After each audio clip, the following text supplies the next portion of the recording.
On a mysterious tropical island, a fisherman leads a peaceful life, catching fish and battling the demons of his past. I quit! Yeah!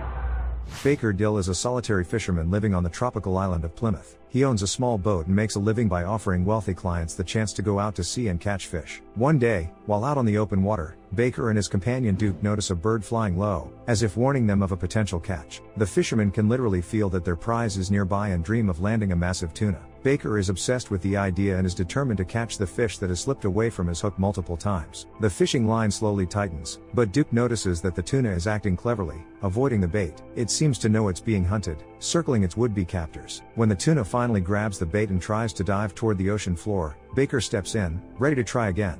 After 3 failed attempts, the fisherman uses all his strength and skill to land the fish. By the rules of the tourist trip, Baker is supposed to chum the water and then hand the rod over to the wealthy clients, but for him, this has become a matter of principle. He puts on special gear to anchor himself to the rod, becoming fixated on the possibility of catching the tuna. The wealthy clients are outraged by his audacity and refuse to pay for the fishing trip, as they aren't receiving the promised service. Baker loses control, threatening them with a knife and ordering them not to interfere. With his focus back on the tuna, he struggles to keep it hooked. The battle between fishermen and fish goes on for hours, but eventually, the tuna begins to tire. Baker asks Duke to help reel in the line so he can hook the tuna. It seems like his dream is finally within reach, but at the last moment, the fish slips free. Baker is humiliated in front of the tourists and earns nothing for the trip. All the while, a strange man in glasses has been watching from afar. Eager to meet Baker, he crosses the bay and heads to the dock. This would be nearly impossible, as Baker retreats to the lonely Constance, always ready to take the handsome fisherman in and make love to him. Aware of his financial troubles and the failed fishing trip, she offers him some cash for gas and fishing gear. Baker is sincerely grateful, as Constance is the only person who can listen to him and offer support during tough times. He confides in her, telling her that he no longer wants to fish with Duke. In Baker's eyes, Duke is bad luck, unlike Constance's son,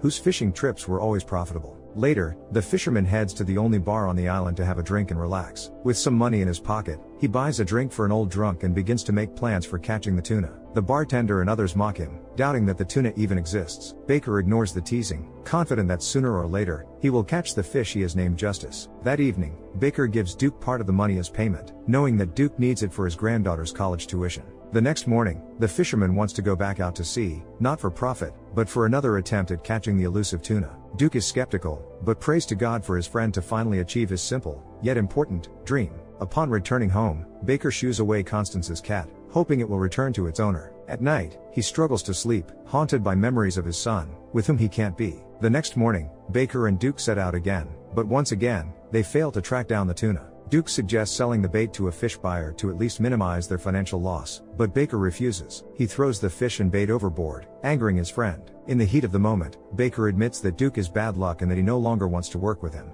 In reality, he has good intentions and wants his friend to find a better job, but can't bring himself to tell him this. Their conversation ends in a quarrel, and Duke walks away. That evening, Baker goes back to the bar to drink, ignoring the bartender's jokes. He doesn't want to see the shaman and doesn't believe she can help him catch the tuna. At the same time, he's happy that Duke has found a higher paying job. Their conversation is interrupted when Karen, Baker's ex-wife, walks in. She generously pays for their drinks and asks to speak with him privately about something important. Constance watches the couple leave for the boat, feeling jealous but unable to interfere with their conversation. During their meeting, it's revealed that Baker is not his real name. His true name is John Mason. He was a soldier who fought in the Iraq War, and afterward, he couldn't return to his former life or family. Fleeing from his obligations, he changed his name and stayed on the forgotten island, where his only dream is to catch a massive tuna. Karen is not trying to reconcile. She came to the island for help. Her current husband, Frank, is not only fabulously wealthy and a criminal figure tied to the Cuban mafia, but also an alcoholic. He regularly abuses alcohol and violently beats both Karen and their son, Patrick, whom Baker shares with her. Baker is unconcerned about his ex-wife's fate but is deeply worried about the safety of his son.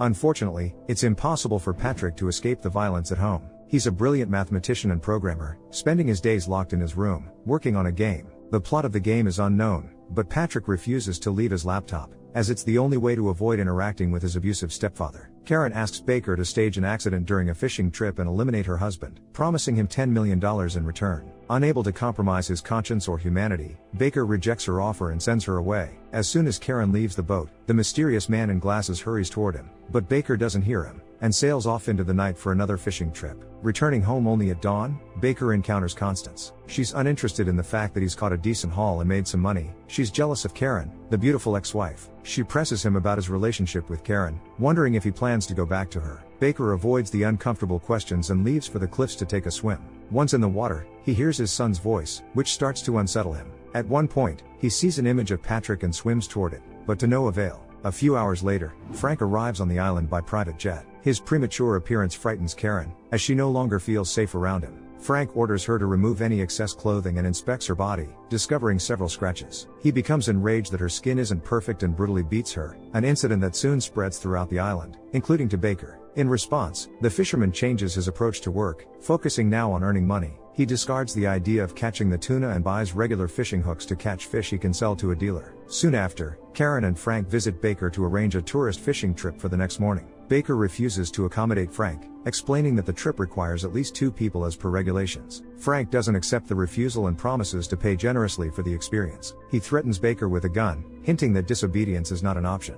After the conversation, Baker heads back out to sea, unaware that the mysterious man in glasses and a business suit is still following him. The stranger is shocked to find that Baker has left the pier earlier than expected and wonders why he couldn't meet with the fisherman. Baker eventually finds and returns Constance's cat, then spends time with a lonely woman. She senses that he still has feelings for the beautiful Karen and provocatively asks him which is more important to him, the tuna or Karen. Baker leaves without answering. The next morning, Duke meets Baker and informs him that Frank is willing to pay $10,000 for the tourist fishing trip. Duke is willing to take only $2,000 for his granddaughter's tuition and begs Baker not to turn down such a tempting offer. Baker agrees to bring Duke along, but only under the condition that Duke will keep him from giving in to temptation. Baker secretly harbors thoughts of killing Frank and is willing to do it for free, but his conscience prevents him from acting on it. He warns Karen that they will return from the fishing trip together, and nothing will happen to her husband. While on a fishing trip, Baker decides to take advantage of the fact that Frank doesn't know anything about him.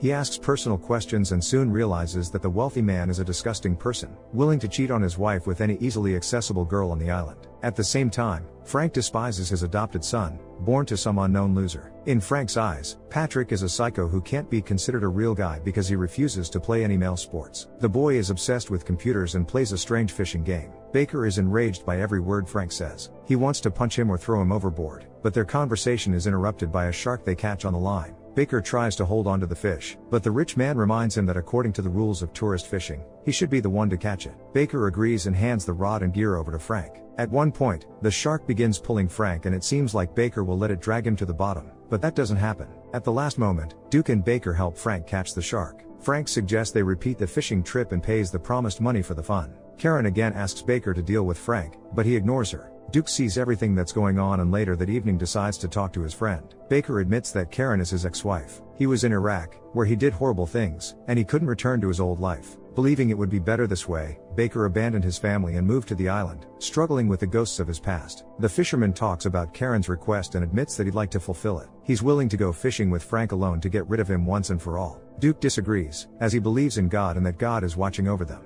That night, Baker returns to the boat and hears his son's voice. A few minutes later, his wife arrives, trying to convince him to change his mind. She tries to seduce her ex-husband, and at one point, he gives in. Noticing dozens of scars on her back, Baker realizes that people don't change and Karen came to him out of desperation. He doesn't want anything to do with his wife, but he's ready to help his son, who suffers from an abusive stepfather. At the same time, the couple gives in to old feelings and makes love, after which they discuss their plan to eliminate Frank. When they return home, Baker meets a mysterious man in a suit who has been trying to get an appointment with him for days. Reed Miller is the head of sales at a small company that sells products needed for fishing. Despite the late hour, he insists on a conversation, claiming it's urgent. Reed won't take no for an answer, as he knows Baker's schedule down to the minute. The salesman has come to offer a brand new ultrasonic fish finder that will help catch that prize tuna. The company is willing to give it to him for free in exchange for a glowing review from a dedicated fisherman. At some point, Reed's speech becomes more strange and suspicious. He admits that he knows too much about Baker, including his plans for tomorrow. Baker attacks the salesman with a knife and threatens him, but then learns the truth. Under pressure, Reed confesses that he's part of a game, and his job is to enforce the rules. They are in an imaginary world, a computer game created by an unknown person.